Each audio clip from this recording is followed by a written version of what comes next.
দুইটা দুইটা বেগয়রে আমাদিন তারাউনাহা, খুঁটিবিহীন ছাদ কে বানিয়েছেন?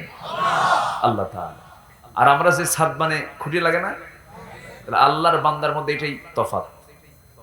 আল্লাহ যেটা বানান দেখেন খুঁটি নাই, ছাদ ঠিকই ঝুলে আছে। আর আমরা খুঁটি দেই, কিন্তু দুই একটা কম হলে আবার বলি, ইঞ্জিনিয়ার বলে এই তো বিল্ডিং যে কোনো সময় ধসে পড়তে পারে। আল্লাহ তাআলা ইজ ব্লোয়িং, মৃদুমন্দ বাতাস আমাদের কে ছুঁয়ে যাচ্ছে। খুব সুন্দর একটি পরিবেশ। আজকে শুধু আমাকে ঢেকে রেখে সবাইকে খোলা মাঠে রাখা হয়েছে। অন্যায় কাম করছে, দেখছেন একজন কইছে কি? হ্যাঁ, একটু এখানে একটু কম বেশি করা হয়েছে। আচ্ছা যাই হোক, দেখেন মেনি ম্যান মেনি মাইন্ডস, মানে যত মানুষ তত মন্তব্য। যাই হোক, এটা তো ক্ষণ সময়ের জন্য, কিছু সময়ের জন্য, কিন্তু মূল ছাদ তো একটাই। গোটা পৃথিবীতে ছাদ কয়টা? কার ছাদ? কে বানাইছে? খুঁটি কয়টা? দুইটা। বেগয়রে আমাদিন তারাউনাহা, খুঁটিবিহীন ছাদ কে বানিয়েছেন? আল্লাহ তাআলা। আর আমরা যে ছাদ মানে খুঁটি লাগে না, তাহলে আল্লাহর বান্দার মধ্যে এটাই তফাৎ। আল্লাহ যেটা বানান দেখেন খুঁটি নাই, ছাদ ঠিকই ঝুলে আছে। আর আমরা খুঁটি দেই, কিন্তু দুই একটা কম হলে আবার বলি, ইঞ্জিনিয়ার বলে এই তো বিল্ডিং যে কোনো সময় ধসে পড়তে পারে। আল্লাহ তাআলা আমাকে আপনাকে যা দিয়েছেন, দুর্বল দিয়েছেন না মজবুত দিয়েছেন? মজবুত। তুমি কি দেখো না খুঁটিবিহীন ছাদ আমি তোমার জন্য কেমন করে বানিয়ে দিয়েছি? ছাদ করে ওয়াসসামাআ বিনা, আমি তোমাদেরকে আকাশকে ছাদ করে দিয়েছি। আল আরদা ফিরাশা, জমিনকে বানিয়েছি বিছানার মতো। বলি আলহামদুলিল্লাহ। সেই মহান রব্বুল আলামিন আমাকে আপনাকে এমন সুন্দর বরকতপূর্ণ জায়গা আসার বসার তৌফিক দিয়েছেন। শুকর আদায় করছি, মুহাব্বাতান বলে উঠছি আলহামদুলিল্লাহ। আবারও বলছি আলহামদুলিল্লাহ। চিৎকার মেরে বলছি আল্লাহুম্মা ইন্নী আসআলুকা আল হুদা ওয়াত তুকা ওয়াল আফাফা ওয়াল গিনা।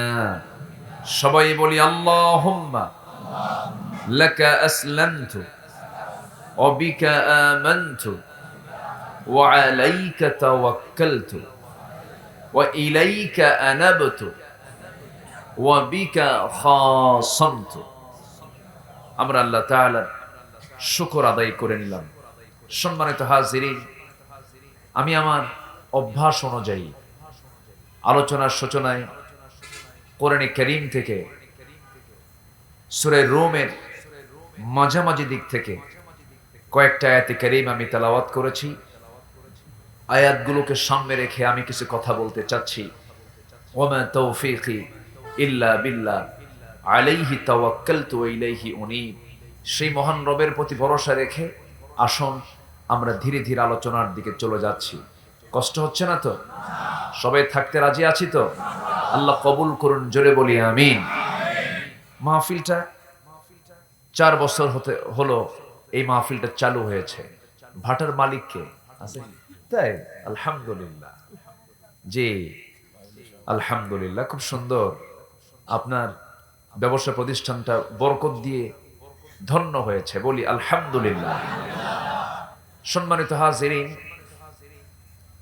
আমাকে একটু বলা হয়েছে যে হুজুর, একটু যদি আপনার মুখ থেকে একটু কথা বের হতো আমাদের মাহফিলের জন্য, কবরস্থানের জন্য একটু উপকার হতো।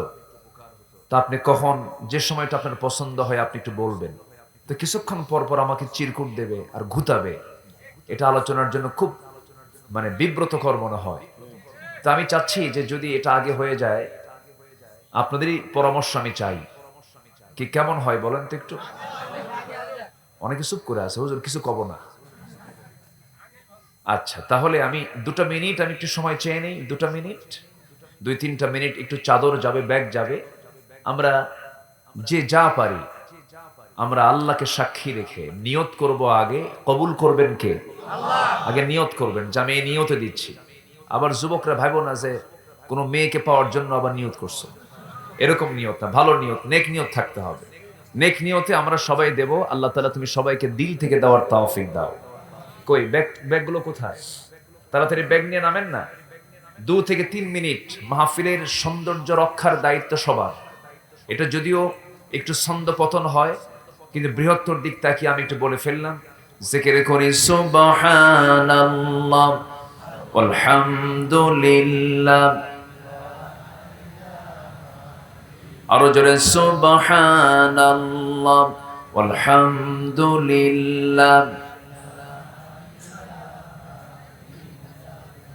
ব্যাগের সংখ্যা কম হয়ে গেছে, ভলেন্টিয়ার কম হয়ে গেছে, আরো 20-30 জন একসঙ্গে নামা লাগতো।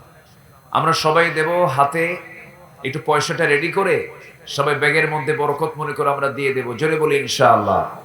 কারো কাছে যদি কোনো টাকা না থাকে, রাতে আসার কারণে হয়তো টাকা নিয়ে আসেন নাই, যদি বিড়ি থাকে বিড়িও দিবেন, তাও দিতে হবে। দিল থেকে সবাই দিবেন। আমি এটা দেওয়ার গুরুত্বকে বোঝানোর জন্য বলেছি। আমরা সবাই দেব। আল্লাহ তুমি সবাইকে কবুল করো। জোরে বলি আমিন।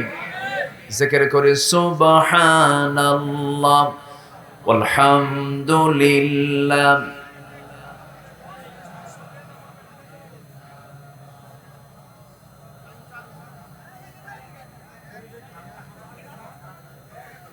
আমরা কথা না বলি, কথা বললে কিন্তু এটা আদবের খেলাফ হয়ে যাবে। কথা না বলি সবাই আমরা, আমার মা বোন যারা আসছেন তারাও দিবেন। জিকির করি সুবহানাল্লাহ আলহামদুলিল্লাহ লা ইলাহা,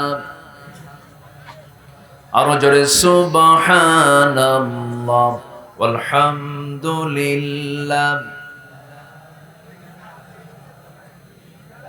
আরো জোরে লা ইলাহা।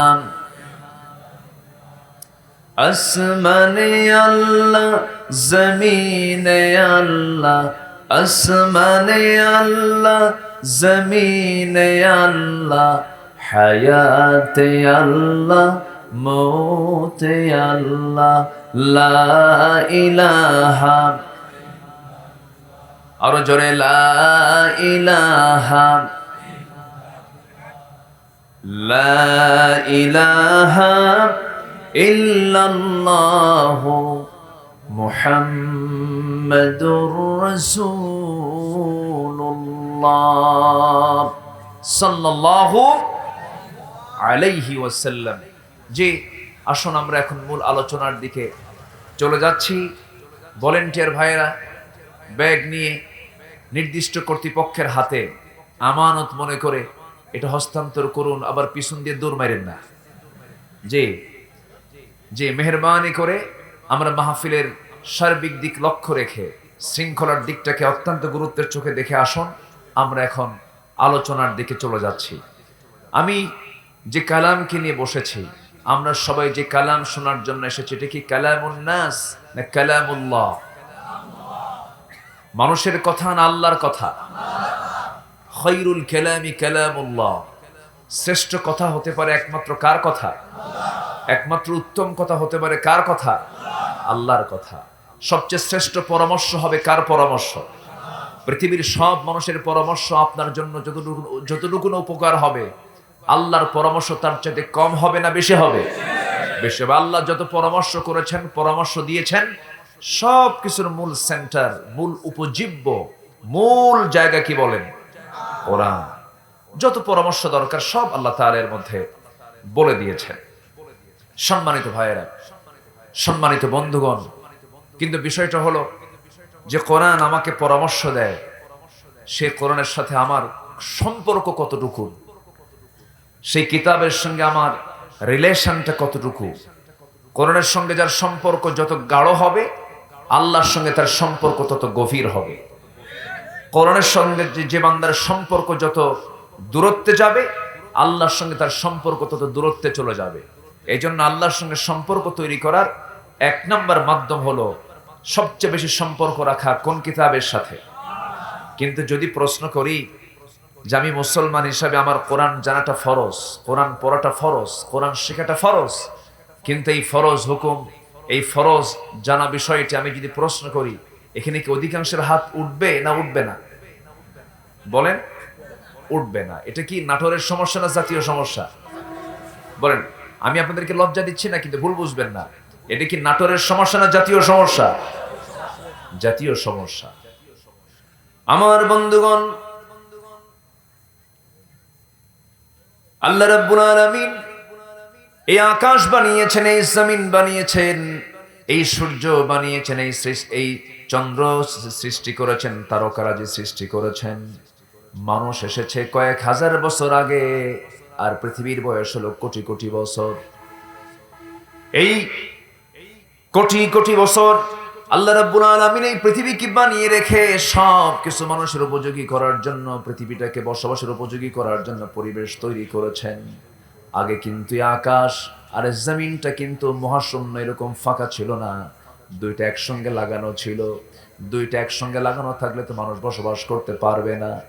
আল্লাহ রাব্বুল আলামিন বলেন, أولم ير الذين كفروا أن السماوات والأرض كانتا رتقا ففتقناهما وجعلنا من الماء كل شيء حي জোরে বলুন আল্লাহু আকবার। কাফেররা কি ওই দিকে খেয়াল করে না যে সময় আকাশ এবং জমিন দুটো মিলিত ছিল? আল্লাহ রাব্বুল আলামিন প্রচন্ড ধাক্কার মধ্য দিয়া মানুষ যেন পৃথিবীতে বসবাস করতে পারে, প্রচন্ড ধাক্কার মধ্য দিয়া মহাশূন্য আমি আল্লাহ বানিয়ে দিয়েছি।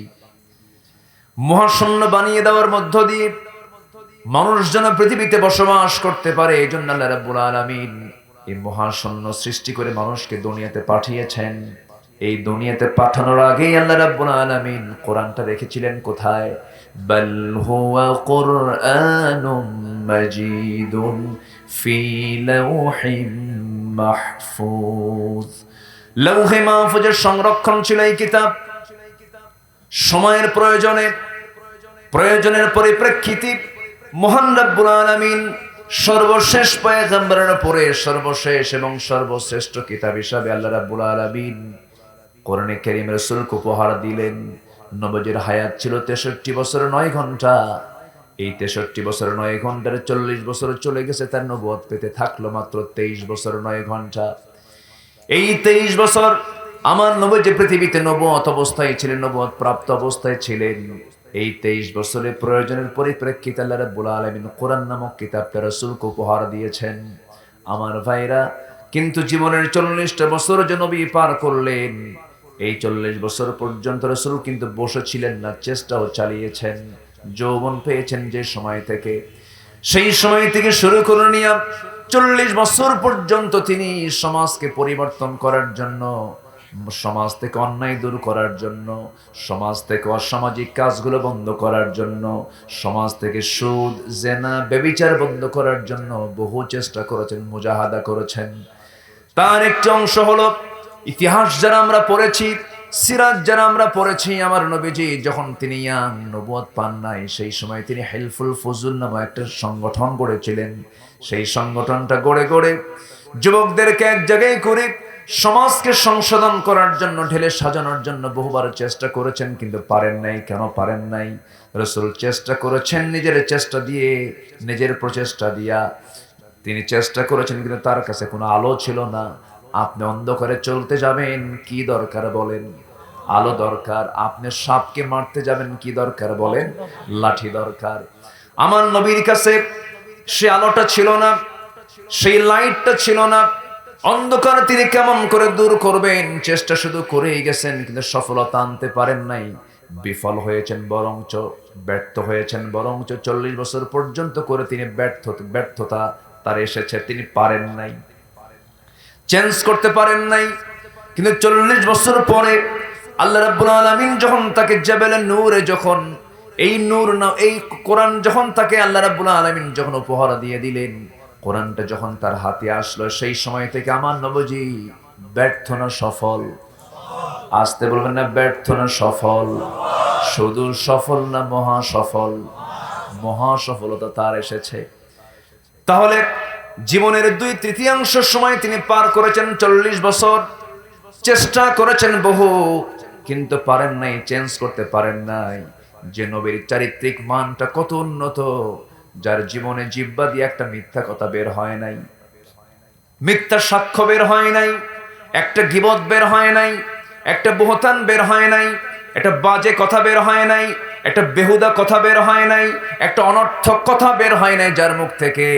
সেই বিশ্বমানের চরিত্র যার, সেই বিশ্ব নবী যদি তার এই উন্নত চরিত্র দিয়ে যদি 40 বছর পর্যন্ত চেষ্টা করে যদি সফলতা না আনতে পারেন, আজকেও যারা সমাজকে সংশোধন করার জন্য, সমাজকে উন্নত করার জন্য, দেশ জাতি সমাজকে পরিবর্তন করার জন্য যারা কোরআন ছাড়া যারা ময়দানে কাজ করে, সম্পূর্ণ বোঝা যাচ্ছে এরা হচ্ছে সম্পূর্ণ প্রতারক আর ভণ্ড ছাড়া কিছু নয়। ঠিক কিনা?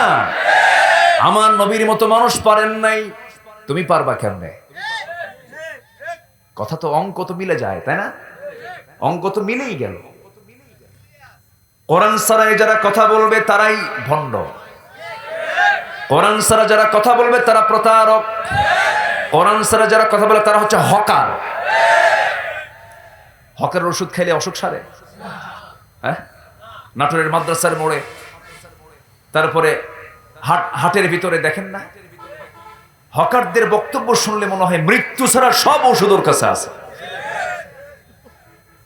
MBBS ফেল, কোন ডাক্তার তার সঙ্গে পারবে না। তেমনি আজকে সমাজের ভিতরে কিছু সামাজিক কিছু নেতা আছে যারা হকারের মতো ভূমিকা পালন করছে।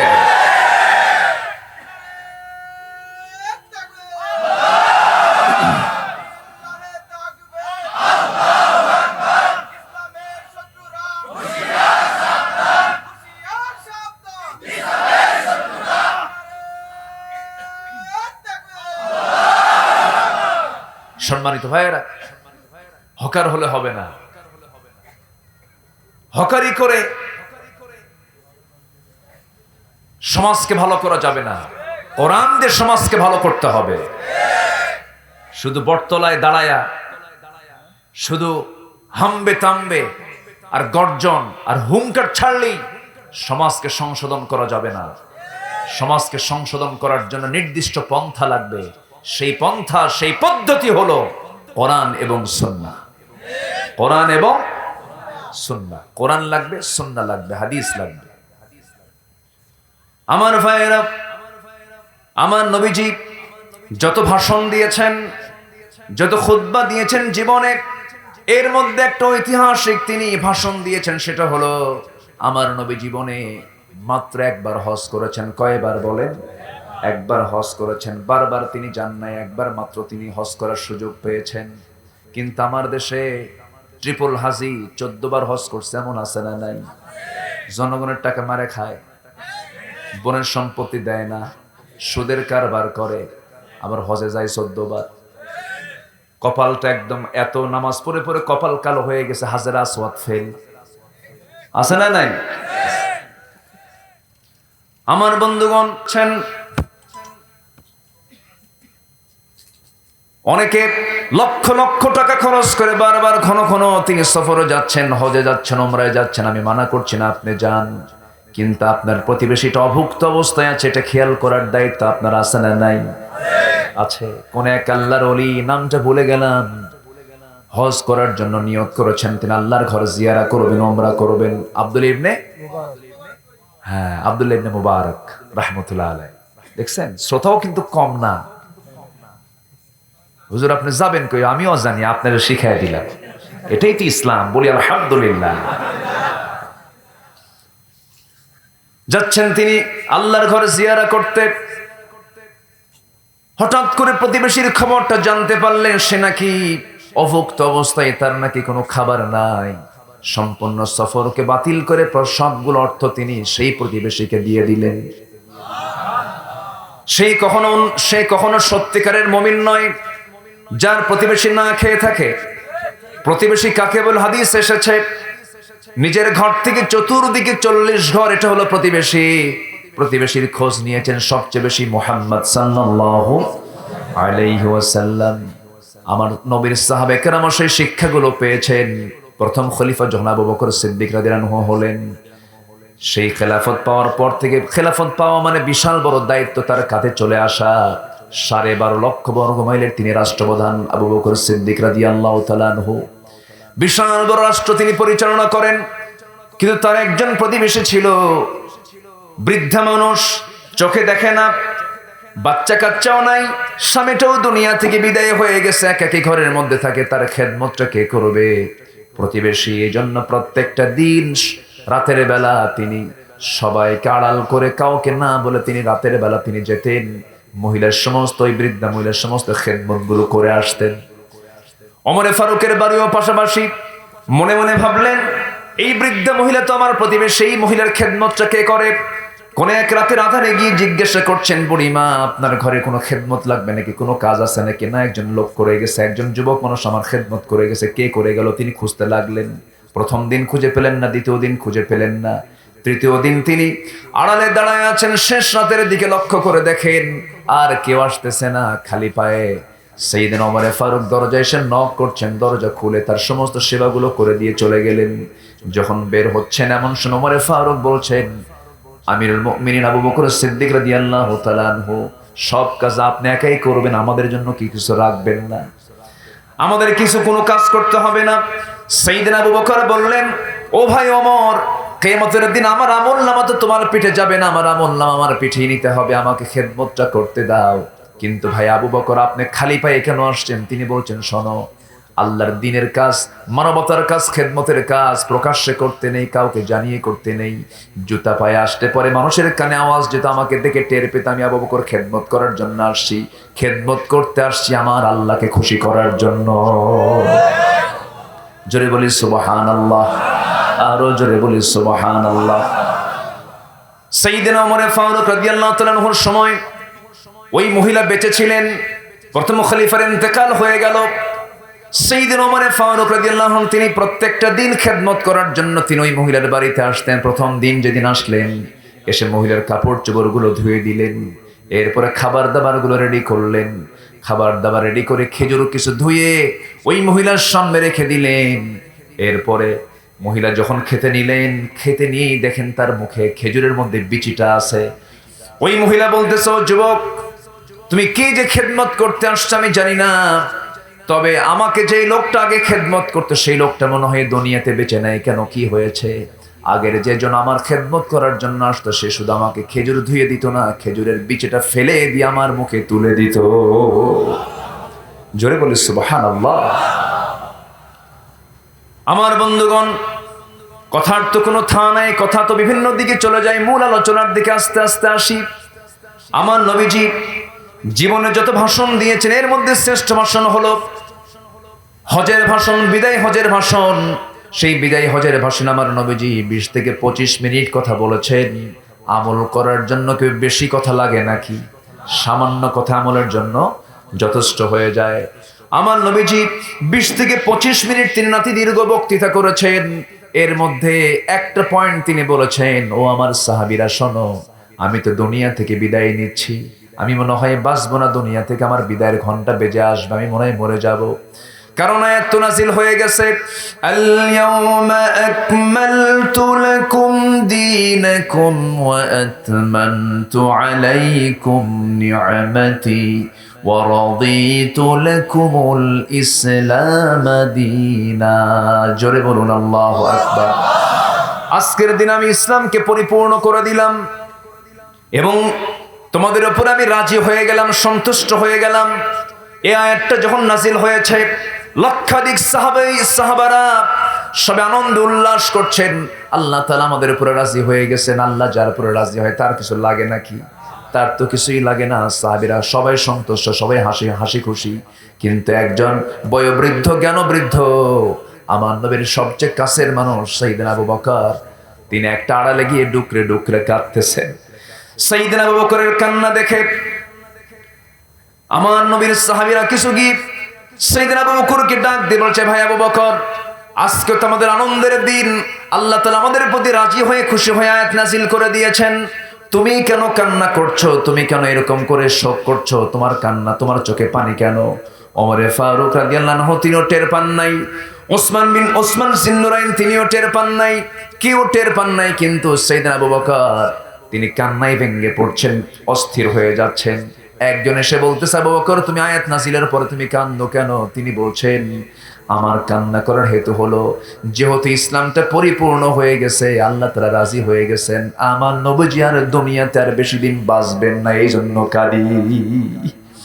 রাসূল দুনিয়া থেকে বিদায় নিয়ে নেবেন। একটা বিল্ডিং যখন তৈরি হয় শুরু হয়ে যায়, ইঞ্জিনিয়ার প্রথমে চলে আসে, প্ল্যান করে। বিল্ডিং এর রং যখন শেষ হয়ে যায়, সেই সময় ইঞ্জিনিয়ারের দরকার আছে নাকি? আসতে দরকার আছে নাকি? এই দুনিয়াতে আল্লাহ তাআলা তার রাসূলকে পাঠিয়েছেন লিইয়ুযহিরাহু আলাদ-দীনি কুল্লিহি ওয়া কাফা বিল্লাহি শাহীদা, দিনকে বিজয়ী করার জন্য। সেই দিন বিজয়ের পরিবেশ চলে এসেছে, দিন বিজয় হয়ে গেছে, রাসূল তার বাঁচবেন না। রাসূল শূন্য দুনিয়াতে, আমি আবু বকর কেমনে থাকবে? এই জন্য আমি কাঁদি। আল্লাহু আকবার বলেন। আমার নবীজি সেই বিদায় হজের ভাষণে যতগুলো কথা বলেছেন, এর মধ্যে শ্রেষ্ঠ একটা কথা হলো, ও আমার সাহাবীরা, আমি তোমাদেরকে জানিয়ে দিতে চাই, সবাইকে জানায় দিও, লাকাদ তারাকতু ফীকুম আমরাইন আই শাইইন লা তাদিল্লু মা তামাসসাকতুম বিহিমা।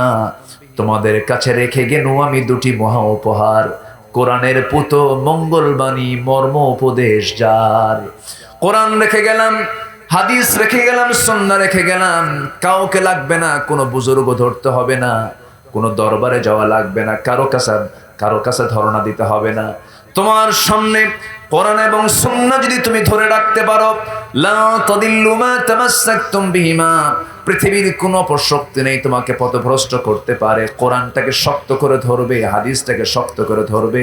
পরামর্শ দিয়েছেন মুহাম্মদ সাল্লাল্লাহু। আমরা কোরআনটা ধরবো, জোরে বলি ইনশাআল্লাহ। আসতে বলবেন না, জোরে বলি ইনশাআল্লাহ। দিনটাকে একনিষ্ঠভাবে ধরতে হবে, দিনকে ইখলাসের সঙ্গে ধরতে হবে। আখলিস দীনাক ইয়াকফিকাল আমালুল কলিল, দিনটাকে একনিষ্ঠভাবে গ্রহণ করো। তোমার আমল যদি একটু কম হয়, তুমি নাজাত পেয়ে যাবে, কিন্তু একনিষ্ঠতা থাকতে হবে তোমার ভিতরে। আল্লাহ রাব্বুল আলামিন সুন্দর করে, আল্লাহ রাব্বুল আলামিন সূরা রুমের ভিতরে 30 থেকে 32 নম্বর আয়াত আল্লাহ রাব্বুল আলামিন বান্দার জন্য 5টা হুকুম দিয়েছেন। 5টা কাজ তোমরা করে যাবে। কয়টা কাজ বলেন? 5টা কাজ তোমরা করে যাবে। একটু কান লাগায় শুনবেন, সবাই মনোযোগ দিয়ে আমরা শুনবো, আমল করার জন্য, জোরে বলি ইনশাআল্লাহ। আমার দেশে ওয়াজ বেশি না আমল বেশি? কি বেশি বলেন? ওয়াজ বেশি না আমল বেশি? ওয়াজ যদি একটু কম হয়, বলে হুজুর এত অল্প সময় ওয়াজ করলেন, কিন্তু আমলের কোনো খবর নেই। আমাদের তো ওয়াজ আগে মূল বিষয় না, আগে আমল দেখতে হবে, ঠিক কিনা বলেন? আমল যদি না হয়, ওয়াজ শুনে আমি কি লাভ হবে আমার? এই জন্য আমরা মাহফিলে যারা আসছি সিদ্ধান্ত নেব, যতটুকু শুনবো আমল করব আমরা মনোযোগ দিয়ে, জোরে বলি ইনশাআল্লাহ। দেখবেন আমল, ওয়াজ শুনে যদি আমলই করতো, সবচেয়ে বড় পীর সাহেব বুজুর্গ হয়ে যেত মাইকলারা। ওই মাইকলা কই? ঠিক আছে না? দেখছেন মুখে দাঁড়িয়ে নেই। ওয়াজ কি তারা কম শোনে না বেশি শোনে? প্রত্যেক দিন তারা ওয়াজ শোনে, ঠিক আছে না? নামাজ পড়ছেন? এশার নামাজ পড়ে নাই। প্রত্যেকটা দিন তারা ওয়াজ শোনে, প্রত্যেকটা দিন তারা বয়ান শোনে। এই জন্য আমরা শুনবো যতটুকু, তার চাইতে আমল করব কম না বেশি? বেশি। আবার অনেকে মাহফিল আসে একটু সুর শোনার জন্য, আবার অনেকে আসে একটু হুজুর চোটপাট কেমন, আবার কিছু কিছু লোক আসে হুজুরের সুরটা কেমন, চোটপাট কেমন, দেখি ভাবখানা কেমন। কিন্তু না, আমরা এসেছি আমল করার জন্য, জোরে বলি ইনশাআল্লাহ। এমন আলোচক আমার দেশে আছে, সুর ছাড়ে না। ওই যে ধরছে সুর, মোনাজাত পর্যন্ত সুর দিয়েই যাচ্ছে, সুর বন্ধ নাই। হুজুর নিজেও কান্দে, শ্রোতারেও কান্দায়, কাঁদতে কাঁদতে যারে যার। ওয়াজ শেষে যখন বলা হয়, ভাইজান ওয়াজ তো শুনে আসেন, কি বুঝলেন? হুজুর কানলাম তো ঠিকই, কিন্তু বুঝি নাই কিছু। লাভটা কি বলে? আমরা কাঁদবো বুঝে শুনে, হাসবো বুঝে শুনে, আমল করব জেনে শুনে, জোরে বলি ইনশাআল্লাহ। আমার ভাইয়েরা, 5টা কাজ আমরা শিখে যাব। আল্লাহ রাব্বুল আলামিন 1 নাম্বার বলছেন কি? যারা পারেন ঠোঁট মিলিয়ে বলুন, فأقم وجهك للدين حنيفا فطرة الله التي فطر الناس عليها لا تبديل لخلق الله ذلك الدين القيم ولكن أكثر الناس لا يعلمون জোরে বলুন আল্লাহু আকবার। তুমি তোমার আল্লাহর সামনে দাঁড়িয়ে যাও, চেহারা নিয়ে তোমার আল্লাহর দ্বীনের জন্য তুমি আল্লাহর সামনে একনিষ্ঠ হয়ে দাঁড়িয়ে যাও। আস্থা রাখো আল্লাহর উপরে 16 আনা। যে ব্যক্তি আল্লাহর উপরে আস্থা 16 আনা রাখবে, আল্লাহ তাআলা বলছেন যে ব্যক্তি আমাকে পরিপূর্ণ ভরসা করবে আমি তার জন্য সাহায্যের হস্ত প্রসার করে দেব। আলাইসাল্লাহু বিকাফিন আবদাহ, বান্দার জন্য আল্লাহ যথেষ্ট। যে ব্যক্তি আল্লাহর উপরে ভরসা রাখবে আল্লাহ তার জন্য সাহায্য করে, তার জন্য অজীব হয়ে যায়। জোরে বলুন সুবহানাল্লাহ। আল্লাহ তার হয়ে যায়। আমরা যে কাবাকে সামনে রেখে, আল্লাহকে সামনে রেখে যে কাবামুখী হয়ে আমরা সেজদা দিই, নামাজ পড়ি, সেই কাবা ঘরের মালিককে এবং সে কাবা ঘরকে রক্ষা করেছেন এবং করবেন ওকে, করেছেন এবং করবেন কে? আল্লাহ তাআলা। সে কাবা ঘরে যারা যেতে পারেন না, আল্লাহ তাআলা প্রত্যেককে জীবনে একটাবার যাওয়ার তৌফিক দান করুন। আমি কি আলোচনা শেষ করে দেব? তো এই নড়াচড়া কেন? একটু বসেন। মাহফিলের শ্রোতাগুলো হচ্ছে ওই তসবির দানার মতো। তসবির দানা একটা সুতার কাঠিতে থাকে, যদি সুতোটা কোনো মতো ছিঁড়ে যায় তখন তসবির দানা কি একটা থাকে? ধীরে ধীরে মানে খুলতে থাকে, সব যেতে থাকে। মাহফিলের শ্রোতাদের এরকম একটা কন্ডিশন, যখন কেউ উঠতে থাকে তাকে দেখে আবার ফলো করে। একটু মেহরবানি করে মাহফিলে বসে যদি মজা না পাওয়া যায়, কোরআন তেলাওয়াত করে শুনে যদি চোখে পানি না আসে, সেজদা দিয়ে যদি মজা না পাওয়া যায়, মনের প্রশান্তি না আসে, ভাবতে হবে অন্তরে খুব ঘন মরিচা জমা হয়েছে। এই জন্য অন্তরের মরিচা দূর করার জন্য আমাদের চেষ্টা করার দরকার আছে না নাই? আছে। বসুন না ভাই, কত সময় তো চলে যায়। একটু কোরআনের জন্য সময়টা আমরা দেই, কোরআন আমাকে সময় দিয়ে জান্নাতে নিয়ে যাবে। জোরে বলে সুবহানাল্লাহ। কোরআনকে সেই পাওয়ার কে দিয়েছেন? কোরআনকে সেই পাওয়ার কে দিয়েছেন? আল্লাহ দিয়েছেন। একটু বসে। আমরা যে ভাইগুলো এখানে বসে আছে, আমরা কেউ যাব না। আমি আশাবাদী মোনাজাত পর্যন্ত আমরা থাকবো। জোরে বলি ইনশাআল্লাহ। সম্মানিত ভাইয়েরা, এই কাবার মেহমান আমি হয়েছিলাম। এবার দুবাই সফর ছিল, আরব আমিরাত, ইউএই, ইউনাইটেড আরব এমিরেটস। সেখানে সফর করে রমজানের প্রথম দিকে গিয়েছিলাম। মক্কা মদিনা সফর করে ওই দেশে ঈদের দিনে রওনা দিয়েছি, আবার এই দেশে ঈদের দিন আবার পাইছি। তাহলে কয় ঈদ হলো বলেন? 2 ঈদ হলো। তো যাই হোক, এটা সফরে থাকার কারণে হয়ে গেছে। সম্মানিত ভাইয়েরা, আমার দেশে পোড়া কপাল বহু ধনী মানুষ আছে, সিডনি চলে যায়, স্ট্যাচু অফ লিবার্টি দেখার জন্য চলে যায়, লন্ডন সফর হয়, ইউএসএ সফর হয়, সিঙ্গাপুর চুল কাটার জন্য যায়। আছে আছে না নাই? আছে। কিন্তু আল্লাহর ঘর জিয়ারা করার নসিব নাই। এরকম আছে না নাই? আছে। আমি সবার কাছে উদাত্ত আহ্বান জানাবো, দিলে দিলে তামান্না রাখবেন, আল্লাহর ঘর জিয়ারা করব, আল্লাহ করায় দিবে। জোরে বলি ইনশাআল্লাহ। জোরে বলি ইনশাআল্লাহ। খুব বরকতময় এলাকা। পৃথিবীর প্রথম ঘর কোন ঘর বলেন তো? বলেন বলেন বলেন। পৃথিবীতে মানুষ আসেই নাই, সেই ঘর বানিয়েছেন কে? আসতে বলবেন না, কে বানিয়েছেন? কাবা ঘরের একটা ইতিহাস আছে, বিশাল লম্বা ইতিহাস। আমি ওইদিকে টানবো না, কারণ আমার আলোচনা তো ওইদিকে নয়। সুযোগ হলে আগামীতে অন্য কোনো জায়গায় হয়তো বলবো। জোরে বলি ইনশাআল্লাহ। তো এই কাবা ঘর, ইন্না আউওয়ালা বাইতিন উদিআ লিন-নাস লাল্লাযী বিবাক্কাতা মুবারাকা, প্রথম ঘর হচ্ছে কাবা। এই কাবা বিভিন্ন সময়ে এই কাবাকে ক্ষতিগ্রস্ত করার জন্য অনেকেই চেষ্টা করেছে। তার একটা অংশ ছিল আমার নবীর জন্মের কিছুদিন আগে, কিছু পূর্বে সম্রাট আব্রাহা আল্লাহর ঘরকে ভাঙ্গার জন্য সেই ইয়েমেন থেকে রওনা দিয়েছিল। সে ভাবলো ওই ঘরটা ভাঙলে আমি এরকম একটা ঘর আমার দেশে বানাবো, ব্যবসা জমজমাট হবে। দেখছেন, চিন্তা করছে, সব লোক ওই জায়গায় যায়। এই চিন্তা করে সে রওনা পর্যন্ত দিয়েছে। প্রথমে এসে এই কাবার আশপাশের যারা প্রতিবেশী যারা লোকজন, এই জায়গায় সে হানা দিয়ে বসলো, অপহরণ করলো, অনেকের জীবজন্তু ধরে নিয়ে চলে গেল। এর মধ্যে আব্দুল মুত্তালিব ছিলেন একজন, আমার নবীজির দাদা। তার 300 উট চুরি করে নিয়ে চলে গেছে। কত উট? 300 উট অপহরণ করে জোর করে নিয়ে চলে গেছে। এইদিকে আব্রাহা কাবা শরীফ আক্রমণ করে কাবাকে ভেঙ্গে ফেলবে, এটা তার প্ল্যান। বৈঠকে বসলো আগে আব্রাহা। আমার নবীজির দাদা আব্দুল মুত্তালিবকে ডাক দিয়ে বলল, তুমি তো নেতা, তোমাদের সম্মান এবং সম্ভ্রমের জায়গা, মর্যাদার জায়গা, মান সম্মানের জায়গা, তোমাদের কাবা ঘর আমরা ভাঙতে এসেছি, তোমাদের প্রতিক্রিয়া কি? আব্দুল মুত্তালিব এই কথা শুনে বললেন, দেখো তোমরা আমাকে যে প্রশ্ন করছো এটা নিয়ে আমার কোনো হেডেক নেই, কোনো টেনশন নাই। ঘর যার, চিন্তা তার। জোরে বলবেন না সুবহানাল্লাহ? বিশ্বাস আছে না নেই? এটাই হচ্ছে ইখলাস। এটা কি বলেন? ইখলাস, বিশ্বাস, একনিষ্ঠতা।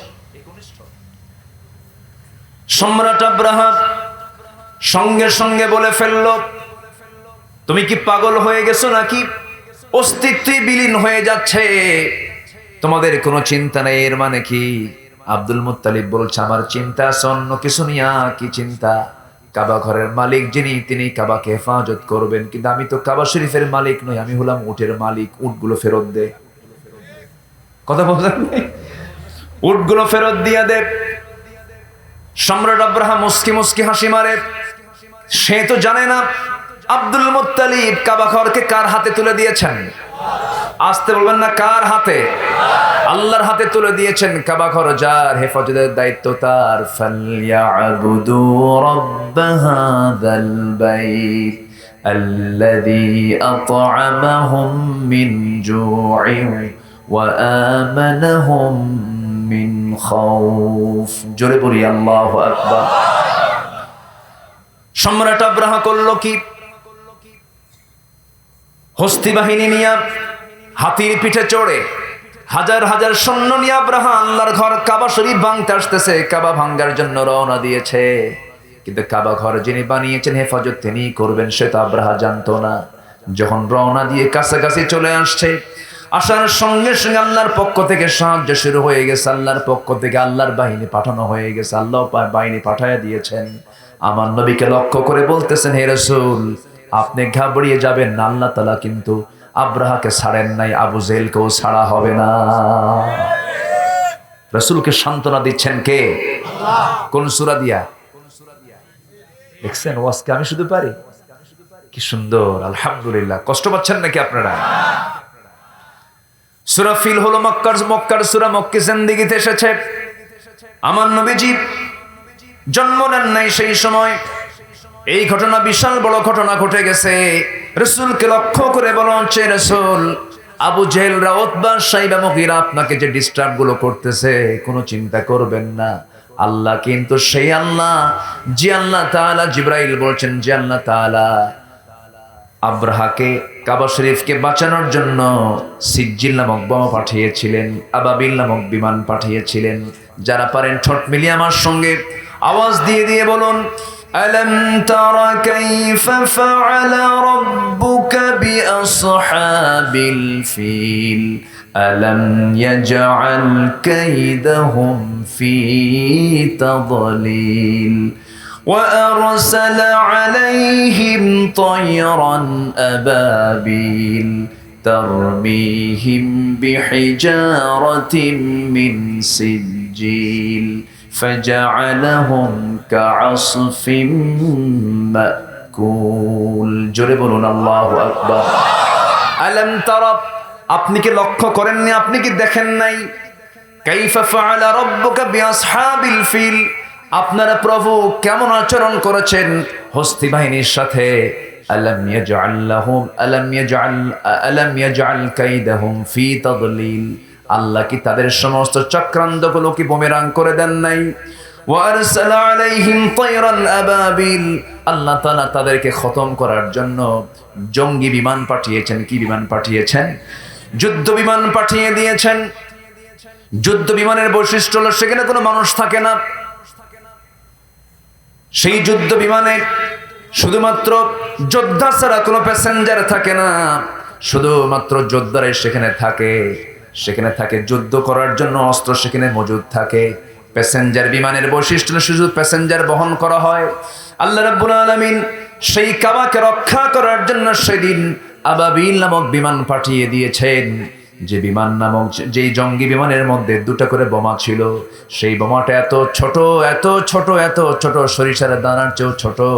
ছোট হলে হবে কি, তার কার্যকারিতা এত মারাত্মক ছিল যে মাথা দিয়ে ঢুকে পেট দিয়ে বের হয়ে নিচ দিয়ে বের হয়ে ওই হাতির সমস্ত হাতিকে নাস্তানাবুদ করে সেই বোমাটা আল্লাহ রাব্বুল আলামিন 7টা ভাগ জমিনে পৌঁছায়া দিয়েছেন। জোরে করে আল্লাহু আকবার। আমার বন্ধুগণ, আল্লাহ রাব্বুল আলামিন কি করলেন? বিমান পাঠায়া দিলেন, বোমা নিক্ষেপ করলেন। তাহলে এই যে একটা দেশের যে সামরিক বাহিনী আছে, প্রতিরক্ষা মন্ত্রণালয় আছে, সামরিক বাহিনী যে রয়েছে এরপরে বিমান বাহিনী যে রয়েছে, সেনাবাহিনী যে রয়েছে, নৌবাহিনী যে রয়েছে, তাদের জন্য সূরা ফিলের মধ্যে শিক্ষা আছে না নাই? আসতে বলবেন না, আছে না নাই? কোরআন তো শুধু নামাজের জন্য আসে নাই। সূরা ফিলটা হলো বিমান আবিষ্কার করার পদ্ধতি। আল্লাহ রাব্বুল আলামিন বোমার পদ্ধতি আল্লাহ রাব্বুল আলামিন সূরা ফিলের মধ্যে বলে দিয়েছেন। জোরে কোন সুবহানাল্লাহ। আমার ভাইয়েরা, এই সম্রাট আব্রাহা আল্লাহর ঘরকে ভাঙতে এসেছিল, আল্লাহর বিরুদ্ধে চারণ করেছিল। তার বিকল্প রাসূলকে সান্ত্বনা দিয়ে বলছেন, হে রাসূল, আমি আল্লাহ রাব্বুল আলামিন আবাবিল পাঠিয়েছি,